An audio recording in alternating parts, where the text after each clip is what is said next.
రైతులందరికీ నమస్కారం అండి. మీరు చూస్తున్నారు ఎన్ఎస్ సాగుబడి యూట్యూబ్ ఛానల్. నేను మీ నాగేంద్ర. ఈరోజు మనము ఈ వీడియోలో వచ్చేసి ముఖ్యంగా మనకు నిన్నటి అంటే సోమవారం రోజు మార్కెట్ అనేది ఏ విధంగా పలకడం జరిగింది, అలాగే ఈ తేజ సెగ్మెంట్కి మనకు మార్కెట్లో ఫుల్ డిమాండ్ అనేది ఎందుకు పెరగడం జరిగింది, అలాగే దాంతోపాటు మనకు ఈ తేజకు మనకు వచ్చేసి ధర అనేది ఎంతవరకు పెరగవచ్చు, అలాగే దాంతోపాటు మనం ఎలాంటి విత్తనాలు అనేది ఎంచుకోవాలనేది పూర్తి ఇన్ఫర్మేషన్ని మీకైతే ఈ వీడియోలో మనం అయితే తెలపడం జరుగుతుంది. మొదటగా మనము నిన్నటి యొక్క మార్కెట్ గురించి పూర్తి వివరాలు కనుక మనము తెలుసుకున్నట్లయితే, నిన్న తేదీ వచ్చేసి మనకు ఏప్రిల్ 13, 2026 నిన్న సోమవారం అండి.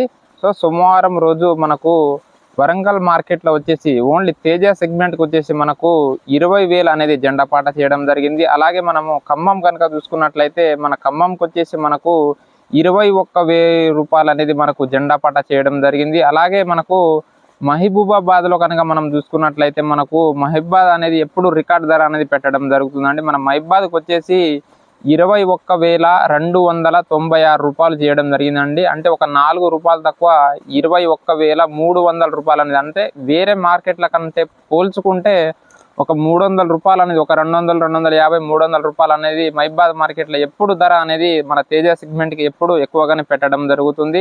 అలాగే మనము నిన్న ఇంకా హైయెస్ట్ ఏంటంటే మనకు ఖమ్మం ఏసీల కనుక చూసుకున్నట్లయితే, అంటే పోయిన సంవత్సరం వేసుకున్నటువంటి కాయలకు నిన్న అమ్మినట్లయితే మనకు ఖమ్మంలో వచ్చేసి 21,825 రూపాయలు అనేది ఏసీ అనేది జెండా పాట చేయడం జరిగింది.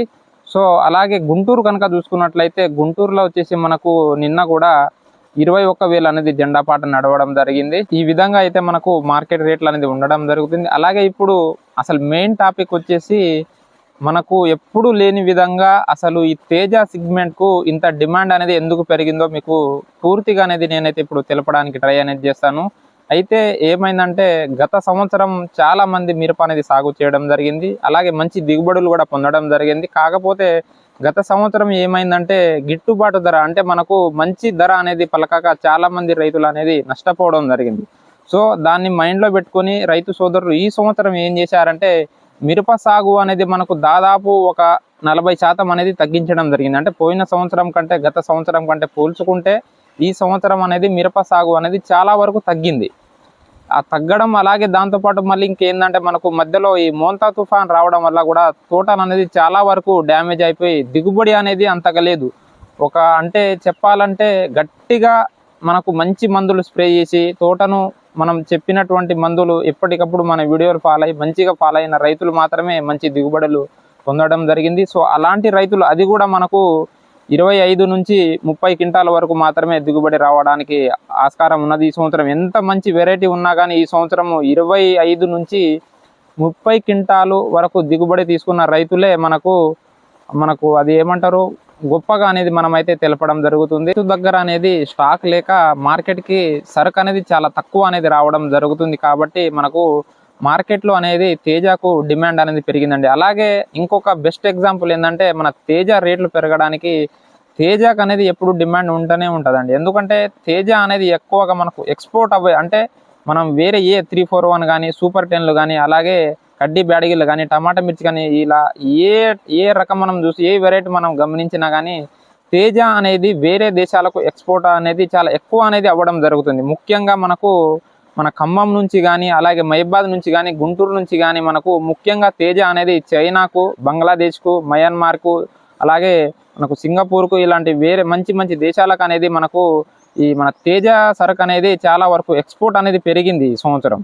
సో ఎక్స్పోర్ట్ పెరగడం వల్ల కూడా ఏమైందంటే మనకు సరైన స్టాక్ లేదు, అలాగే మంచిగా ఎక్స్పోర్ట్ అనేది కరెక్ట్ టైంలో ఎక్స్పోర్ట్ అనేది రావడం వలన మనకు ఏప్రిల్ నెలలో అనేది మనకు ధర అనేది పెంచడం జరిగింది. అలాగే ఇంకొక ఈ నెల చివరి వరకు చాలామంది రైతులు 25,000, 30,000 కూడా పెరుగుతుందని చాలామంది వీడియోలు పెడుతున్నారు. సో మనమైతే అంతవరకు పెరుగుతుందని చెప్పలేము. ఎందుకంటే మన మహబూబాద్ లోకల్లో ఉన్నటువంటి షేట్లను కనుక మనము కనుక్కున్నట్లయితే వాళ్ళైతే మనకు 21,000 నుంచి 23,000, మహా అయితే 24,000 వరకు పెరిగే అవకాశం ఉన్నది అని అయితే మనకైతే తెలపడం జరిగింది. కాబట్టి నేను కూడా మీకు తెలుపుతున్నాను. సో రైతులు ఎంతో పెరుగుతుందని ఆశించకండి. నాకు తెలిసి 21,000 నుంచి 23,000 వరకు అయితే ఈ నెల చివరి లోపు అయితే మిరప రేట్లు అనేది అంటే తేజ మిరప రేట్లు మాత్రం పెరిగే ఛాన్స్ ఉందండి.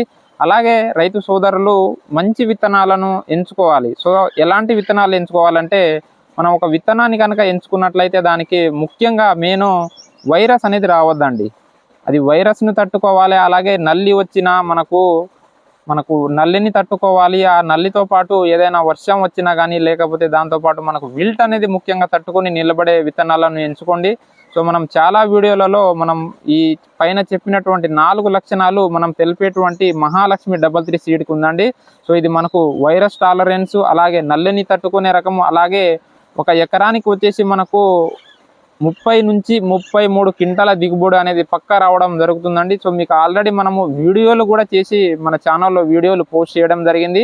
ఒక్కొక్క రైతులు దగ్గరగా 30 క్వింటాల వరకు అయితే దిగుబడి పొందడం జరిగింది మనం గత సంవత్సరం ఇచ్చినటువంటి ఈ మహాలక్ష్మి 33 సీడ్ కండి.